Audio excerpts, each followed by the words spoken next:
What's good, YouTube? This is Mr. Purple Zero back with another video. First things first, I'm trying to figure out, I just watched the Knicks Hawks game. Knicks got eliminated. They played like complete garbage. I'm trying to figure out how they were even a top defensive team in the league. They were top 4, top 5 defensive team in the league. But that's neither here nor there. They're done. They deserve to be out. When you play that bad, you deserve to be out. Going forward now, the Hawks are looking at playing the 76ers in the next round, and it's going to be a big problem. Why? Because Joel Embiid, he's not 100%. Not only is he not 100%, he's got a small meniscus tear, small, mind you, minute, small. But what happens when you have a small tear? Small tears become big tears. You see what I'm saying? So he's not playing maybe the first game or the second game, who knows? He's not playing first game, he's going to be out. But what happens with his mindset and his mental when he goes out on the court? Because you see, now I know I got a small injury. It's small, it's minor. But how am I going to play now going forward? Am I going to be attacking the basket the same way? Am I going to be posting up playing defense the same way out on the court? Is my confidence going to be at that level? Because we see, before we heard an injury, Joel Embiid was out there destroying. We're talking about 30-plus points, easily. 10-plus rebounds, easily. There's really nobody that can stop Joel Embiid when he's 100%. But now we got a new narrative. We go into the game with a small meniscus tear. Now, if I'm the other team, if I'm the Atlanta Hawks, Joel Embiid is fooled. You fooled. Because now we're going to get a little aggressive. If I'm Capella, my forearm is a lot more strong on your back. I'm taking a lot more digs at you. We body bumping. This is the playoffs. Defense wins championship. This is the playoffs. Aggression. The refs let a lot more slide than they say that the games are tighter. Yeah, they get tighter when they go to the third, fourth quarter. The refs a little tighter with the whistle. But the refs let you play. Joel Embiid can't afford to be banged up going into this next series. He has to be 100%. But off the rip, he's got a small meniscus tear. That changes the game.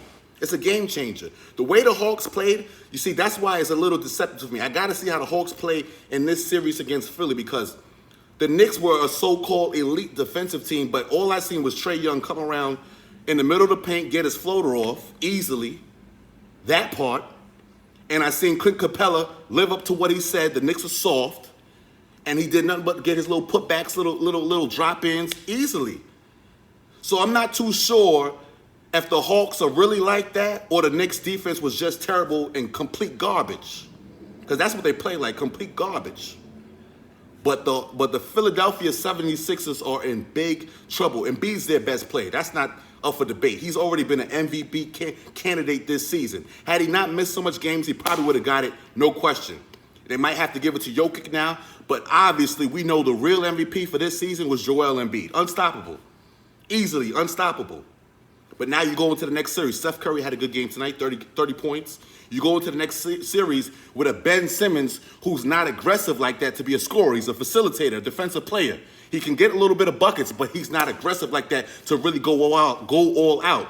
This Hawks team showed me a lot, by the way, because I thought they were strictly offensive. They're not. They play defense, but I do have to see how they look playing defense against this Philadelphia 76ers team, because these Knicks team that I watched, this Knicks team was garbage. The scoring, they can't score. Julius Randolph, whatever you call him, just nothing but bricks. Lefty bricks. And it almost looks like him and, what's the boy's name, the Canada boy? You know, I done messed it up, but you know, I got it in my head. Y'all know what I'm talking about. It almost looks like they don't complement each other as well. Now, it's easy for me to say that now because I watched the playoff series. They took an L. They didn't play good. But throughout the regular season, they were playing good together. But I'm not too sure if the two really complement each other. It's a sad thing when you have to rely so much on a Derrick Rose, an old, battered Derrick Rose who's not even a shell of himself. That's one thing.